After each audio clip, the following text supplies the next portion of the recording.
Good morning. Hi, everyone. Daphne Walbridge here from the First Year Principal. And if you're new to my community, welcome. I help first year and aspiring principals not only survive, but thrive as new educational leaders. And I do this by focusing on conscious leadership, creativity, and connection. So welcome. If you are catching the replay, please make sure to type in hashtag replay. And if you're just rolling in, let me know where you're listening from. I'd love to connect with you.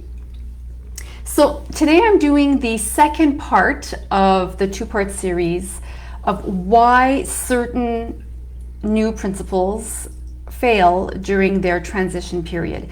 And as you know, when you're entering any new role, what you're really trying to do is get a quick win in there, because the quicker you get a win, the quicker you're going to start building confidence from your direct reports, and the transition process will be even smoother.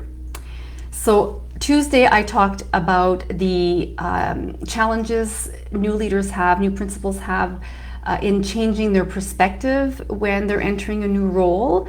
Let's say they're coming from the classroom, so they were rock stars in the classroom, they had certain skills, certain strengths, and they are hanging on to those same strengths and that same perspective that gave them a winning mindset, and they are literally transposing that into their new role.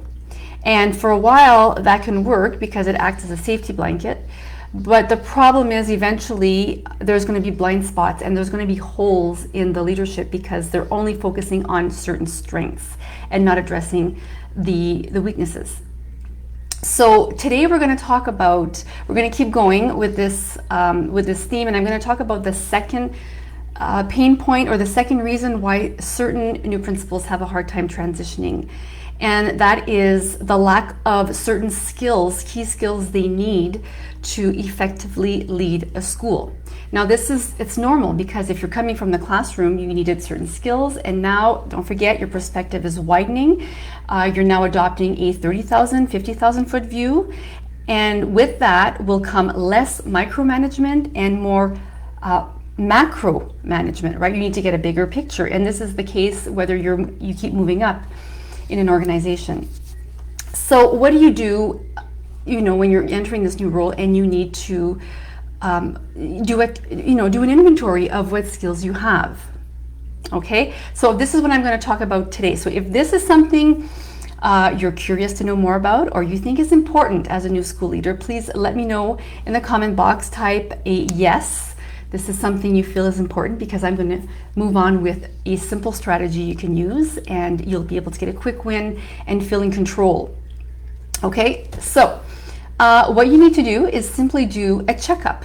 So you can call it a self-leadership checkup, or a new principal checkup, some kind of reflection that will allow you to do a 360 regarding your skills.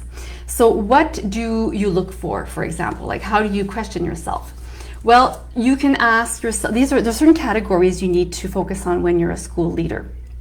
How are you, for example, and you can write this down. So I do recommend you take a few notes here, or you can watch the replay.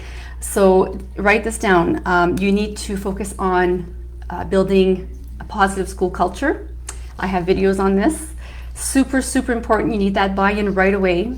How are you at, for example, communication? Can you communicate properly? Do you know when to communicate through email, when to do face-to-face, when to call someone? Even reading body language, the nonverbal, implicit. What is that person trying to say but is not saying? So you need to be able to read people. Are you good at managing projects? Are you good at delegating? How are you at finances? How are you at marketing your school? How are you at supervising and monitoring staff? What's your knowledge regarding curriculum and developing a plan for your school? So these are all general questions you can obviously add to this list, but it's a time again of reflection. So during Tuesday's live, I talked about journaling on the fact that you're now transitioning from one role to the next, and to kind of start shifting your mindset so you can adopt a wider perspective. Today, I'm encouraging you to journal again, but journal about, journal on the skill set that you're going to need to develop. What are your strengths and what are your challenges? And when you do this, you're going to also craft a plan. You're not going to just journal. The journaling is your la prise de conscience, right? You are noting, okay, this is what I need to work on. So now you're going to have to craft a plan. How are you going to execute? How are you going to actually take action so you can start learning? Because don't forget, you want to shorten the runway. You want to accelerate the learning process as fast as possible to ensure a quick win. And what I recommend you do is to start by choosing one area where you feel you need the most work in or most help with. And then you're going to seek out resources. So give yourself a deadline of how long you want to invest in this one skill. And you don't have to be perfect in all of them, but just start dabbling and start experimenting in different areas. So for example, if building a school culture is important to you, then you're going to want to start maybe reading books on the subject. Your plan could include reading books, could include joining a Facebook group of other principals and having these discussions.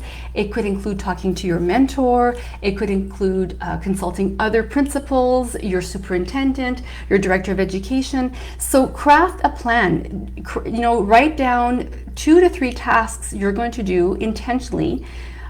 Be very discerning with what you're going to choose and start tackling that challenge.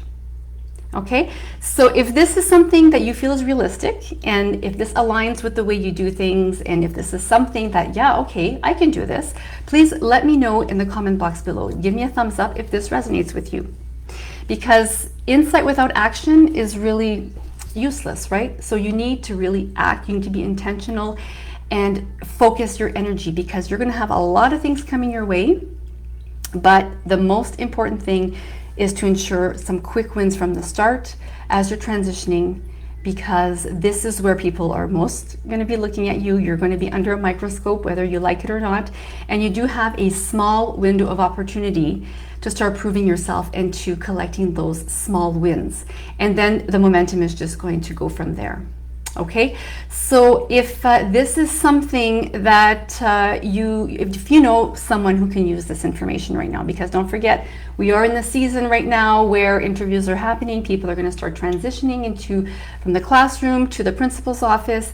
If you know someone that is going through this, please feel free to pass this video along to them, let them know it exists, and that this is a community to support school leaders. Why is this important?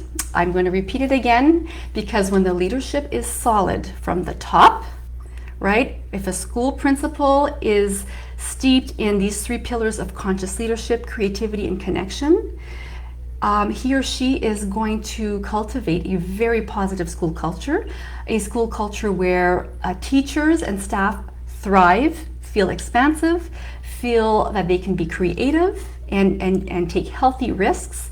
And that is going to trickle down into the classroom. And what does that create? A very healthy environment where children can learn and thrive, even in these times, right, of COVID. So this is important, and that's why I'm here. And I think it's important that we stay on task to make sure we ensure the best quality education possible. And it does start from the school leadership. It's very important. So if you've enjoyed this video, let me know what you think, and don't forget, make sure to share this content with anybody you feel may need it. Take care, and I'll see you next week. Bye for now.